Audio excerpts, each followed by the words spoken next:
Hi friends, welcome to my YouTube channel. ನಾನಿವತ್ತು ಒಂದು ಅಡುಗೆ ರೆಸಿಪಿ ಮಾಡ್ತಾಯಿದ್ದೀನಿ. ಯಾವ ಅಡುಗೆ ಮಾಡ್ತಾಯಿದ್ದೀನಿ, ನಿಮ್ಗೆ ಯಾವುದು ಇಷ್ಟ ಆಗುತ್ತಾ?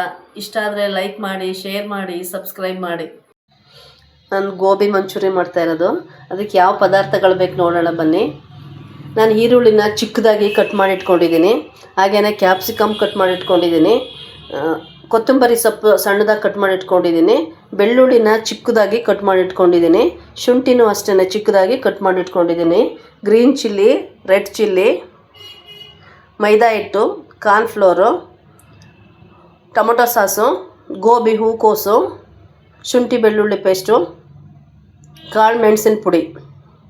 ಇದ್ರ ಜೊತೆಗೆ ಸೋಯಾ ಸಾಸ್ ಮತ್ತು ವೆನಿಗರ್ನ ಸೇರಿಸ್ಕೋಬೇಕಾಗುತ್ತೆ. ನೆಕ್ಸ್ಟ್ ನಾವು ಒಂದು ಪಾತ್ರೆಯಲ್ಲಿ ಸ್ವಲ್ಪ ಬಿಸಿ ನೀರು ತಗೊಂಡು ಅದಕ್ಕೆ ಅರಿಶಿನ ಪುಡಿ ಹಾಕೋಬೇಕು.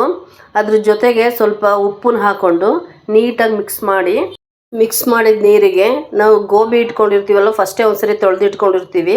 ಅದನ್ನು ಮತ್ತೆ ಅರಿಶಿನ ಪುಡಿಲಿ ತೊಳೆಯೋದ್ರಿಂದ ಒಳ್ಳೆಯದು. ಎಲ್ಲನೂ ಒಟ್ಟಿಗೆ ಹಾಕ್ಕೊಂಡು ನೀಟಾಗಿ ಅದನ್ನು ಮಿಕ್ಸ್ ಮಾಡ್ಕೊಳ್ಳಿ.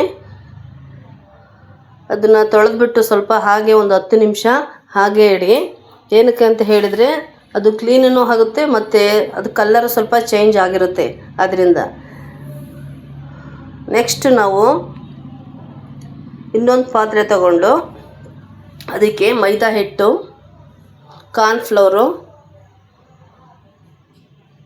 ಕಾಳು ಮೆಣಸು ಪುಡಿ,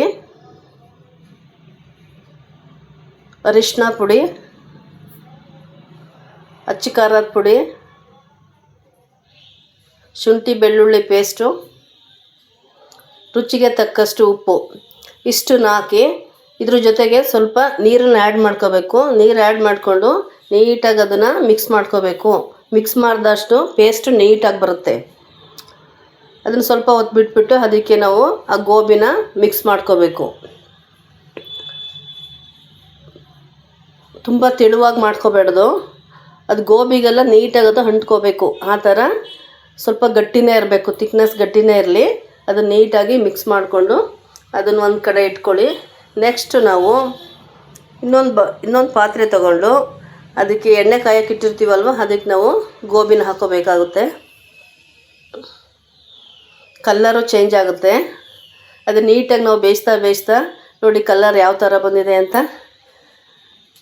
ಕಡಿಮೆ ಉರಿಲೇ ಬೇಯಿಸ್ಕೊಳ್ಳಿ. ಸ್ವಲ್ಪ ಗರಿ ಆಗಿದ್ರೇ ತಿನ್ನೋಕ್ಕೂ ಚೆನ್ನಾಗಿರುತ್ತೆ. ಕಾರ್ನ್ಫ್ಲೋರ್ ಹಾಕಿರೋದ್ರಿಂದ ಸ್ವಲ್ಪ ಸ್ಮೂತು ಬಂದಿರುತ್ತೆ. ನಾವು ಸುಮ್ಮನೆ ಹೊರಗಡೆ ಎಲ್ಲ ತಗೊಂಡು ಬಂದು ತಿನ್ನೋದಕ್ಕಿಂತ ತುಂಬ ಏನು ಕಷ್ಟ ಆಗಲ್ಲ. ಮನೆಯಲ್ಲೇ ಮಾಡ್ಕೊಂಡು ತಿನ್ನೋದ್ರಿಂದ ಹೆಲ್ತಿಗೂ ಒಳ್ಳೆಯದಾಗಿರುತ್ತೆ. ನೋಡಿ ಎಷ್ಟು ನೀಟಾಗಿ ಬಂದಿದೆ ಅಂತ.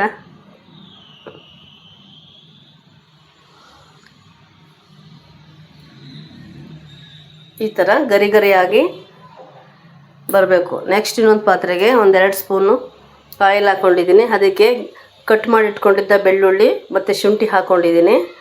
ಅದನ್ನು ಹಾಗೆ ನೀಟಾಗಿ ಮಿಕ್ಸ್ ಮಾಡ್ಕೊಳ್ತಾ ಹೋಗಬೇಕು. ಅದಕ್ಕೆ ನಾನು ಕಟ್ ಮಾಡಿ ಇಟ್ಕೊಂಡಿದ್ನಲ್ವ ಈರುಳ್ಳಿ, ಶುಂಠಿ ಬೆಳ್ಳುಳ್ಳಿ ಪೇಸ್ಟು ಮತ್ತು ಕ್ಯಾಪ್ಸಿಕಮ್ಮು ರೆಡ್ಡು ಮತ್ತು ಗ್ರೀನು ಎರಡೂ ನಾನು ಕಟ್ ಮಾಡಿ ಇಟ್ಕೊಂಡಿದ್ದೆ.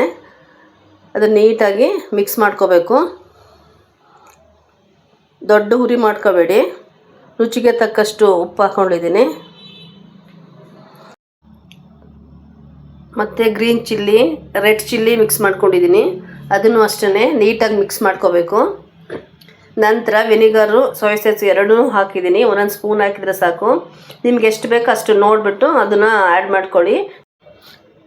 ಕಾರ್ನ್ಫ್ಲೋರ್ನ ಸ್ವಲ್ಪ ನೀರಲ್ಲಿ ಮಿಕ್ಸ್ ಮಾಡಿಕೊಂಡು ಅದನ್ನು ಅದಕ್ಕೆ ಆ್ಯಡ್ ಮಾಡ್ಕೋತಾ ಇದ್ದೀನಿ.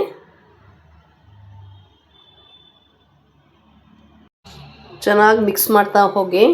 ನಿಮಗೆ ಬೇಕು ಅಂತ ಅಂದರೆ ಇನ್ನೊಂದು ಸ್ವಲ್ಪ ನೀವು ಟೊಮೊಟೊ ಸಾಸ್ ಹಾಕೋಬೋದು. ಅದಕ್ಕೆ ಚೆನ್ನಾಗಿ ಮಿಕ್ಸ್ ಮಾಡ್ತಾ ಇರಿ. ನನ್ನ ಜೊತೆಗೆ ಅಲ್ಲಿ ಕಟ್ ಮಾಡಿ ಇಟ್ಕೊಂಡಿದ್ನಲ್ವ ಕೊತ್ತಂಬರಿ ಸೊಪ್ಪನ್ನ ಅದಕ್ಕೆ ತೊಳೆದ್ಬಿಟ್ಟು ಹಾಕೋತಾ ಇದ್ದೀನಿ. ಅದನ್ನು ಚೆನ್ನಾಗಿ ಮಿಕ್ಸ್ ಮಾಡಿ. ನೋಡಿ ಎಷ್ಟು ಚೆನ್ನಾಗಿ ಬಂದಿದೆ ಅಂತ. ನೋಡೋಕ್ಕೂ ಚೆನ್ನಾಗಿದೆ, ರುಚಿನೂ ಅಷ್ಟೇ ಚೆನ್ನಾಗಿದೆ. ನಾವು ಹೊರಗಡೆ ತಂದು ತಿನ್ನೋ ಅವಶ್ಯಕತೆ ಇಲ್ಲ. ನಾವು ಮನೆಯಲ್ಲೇ ರುಚಿಯಾಗಿ ಗೋಬಿ ಮಂಚೂರಿನ ಮಾಡ್ಕೊಂಡು ಆರಾಮಾಗಿ ತಿನ್ಬೋದು. ನಿಮ್ಗಿಷ್ಟ ಆದರೆ ಲೈಕ್ ಮಾಡಿ, ಶೇರ್ ಮಾಡಿ, ಸಬ್ಸ್ಕ್ರೈಬ್ ಮಾಡಿ.